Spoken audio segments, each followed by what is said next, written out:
Assalamualaikum warahmatullahi wabarakatuh. Saya Nofsal Syarifuddin dari kelas E 3 NIM terakhir 100. Saya di sini akan menjelaskan mengenai penanganan pada kasus vomit pada kucing. Di sini kita mempunyai seekor kucing dari Pak Angling dengan nama Ana, umur 1 tahun, breed lokal dengan berat badan sekitar 2 kg. Kemudian Bapak Angling datang ke klinik dengan gejala kucing, yaitu yang pertama adalah sering menelan ludah atau salivasi, kemudian sering bersembunyi di bawah meja, tidak aktif, mual-mual, dan anoreksia. Kemudian selama 2 hari terakhir, Bapak Angling menjelaskan bahwa si Ana ini mengalami vomit dengan frekuensi yang cukup jarang, namun terutama pada saat setelah makan. Setelah saya tanya lebih lanjut pada Bapak Angling menjelaskan bahwa ada perubahan pola makan dari yang awalnya makan semi solid menjadi makanan solid atau makanan kering, dan sering diberi hati ayam akhir-akhir ini. Kemudian setelah dilakukan pemeriksaan klinis, didapatkan bahwa si Ana ini mengalami sedikit dehidrasi. Kemudian untuk suhunya normal 38,5 derajat Celcius, kemudian pulsus 130 kali per menit, pernafasan atau respiratory rate 40 kali per menit, dan heart rate-nya 200 kali per menit. Nah, dari pemeriksaan klinis yang dilakukan tadi menunjukkan bahwa normal, yang adanya perbedaan hanyalah adanya dehidrasi ringan.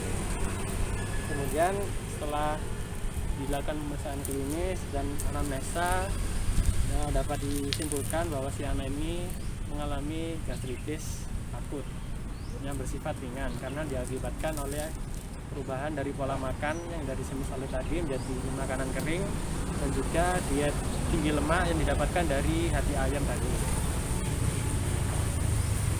Nah, untuk terapi atau pengobatan yang dilakukan yaitu yang pertama dan paling penting adalah melakukan NPO atau dilakukan puasa agar mengurangi frekuensi dari vomit tersebut.